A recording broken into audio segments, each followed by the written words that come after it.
Okay, so if you want to start just by introducing who you are, what your show is, and when's it on to the camera, that'd be great. Yes, cool, sure. Hello, my name's Juliette Burton and I'm doing a show called Juliette Burton, Look at Me, and that's at the Gilded Balloon at 2:45 every day until the end of the festival. How has your Fringe Festival been going so far? It's been amazing actually. It's just been a bit kind of pinch myself good. I've got a 5-star review from a national paper on the first day, and then it's just been a string of 4 and 5-star reviews, which is just incredible. And we've been sending out regularly as well, which is so difficult to process because it wasn't expected really, but people seem to be really warming to the show and really enthusiastic and passionate about it as well. In terms of working, performing to a sellout crowd, I'm assuming that's better just for the general atmosphere and getting people going as well. It's a lot easier. Yeah, I mean, I think also if you're in a room full of other people and they've all clearly invested money into seeing a show, then you're all sitting there agreeing like, yes, we can't wait to see the show together. We're on a journey together. Whereas you get people laughing at the right places as well. You get more of a chance of people getting it if there's more of them. So that's really great. And you might have to move to a bigger room next year, maybe. Oh, that's good. So in terms of the name of your show, it's Look at Me. Yes. Was that initially because of the theme of the stand-up that you're doing, or is it because you thought this will look good on the poster and attract people?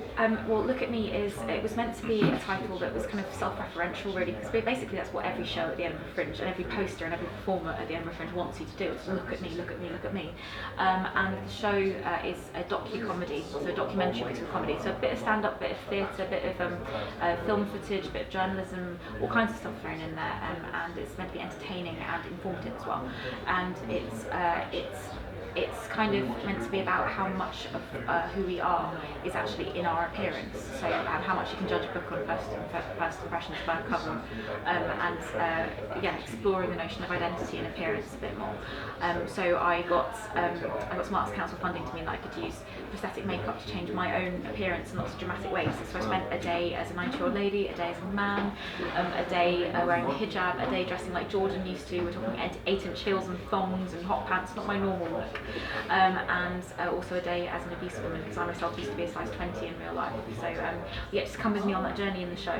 And we also spoke to people like charities about facial disfigurement and physical disability as well. So how much people's perceptions are changed by really profound physical difference. And all of that's in this comedy show as well. So it's a thinking person's comedy. I think you'd love it. Okay, well, thank you.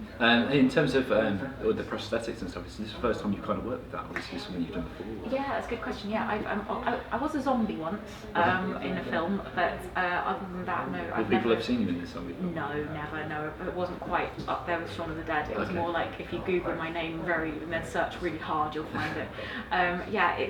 It was the first time that I kind of went through this much prosthetics as well, because things like the old lady prosthetic, that took hours to get on, like 3 hours to get on and off again. And it was very, very unusual being underneath all of this kind of extra layers of who I'm not, and yet, kind of trying to be me amongst it as well. Wonderful. And after doing it, do you think that prosthetics is something you'd go back to again, or do you think after this Fringe Festival, I've done that, I've spent 3 hours being an old lady? I think that I would definitely do it again. I mean, the way that we did it with this show is that we researched it in a week of prosthetic kind of making up back in May, and Reddy then filmed all of that experience, which is a part of the show, and interacted with the film footage in the live stage show. So it's kind of storytelling as well as documentary and comedy and all that stuff. I'd definitely use it again if it was going to enhance the story that I was telling. Sure. In terms of seeing other stuff at the festival, do you get the time to get to see other acts?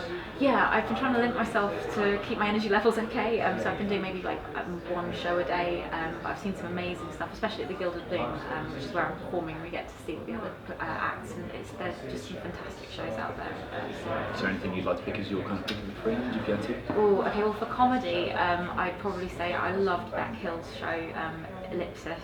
Also loved Katie Mulgrew, Abdullah, again all Gilded Balloon girls, and again women seem to be doing really well at the Fringe. But then I also saw Oh god, if theatre's your thing, I saw Theatre Ad Infinitum with their new show Light, and it's done in complete pitch blackness. So and like there are no words as well, so it's all soundscapes, and they use like all these incredible torches on stage to tell this very complicated but very familiar kind of story. Really, I'm still gobsmacked by it, and I saw it over a week ago. So, yeah. 6 weeks. Yeah. Well, thank you very much for your time. Thank you for your time. Cheers. Hope you have a lovely Fringe. You too.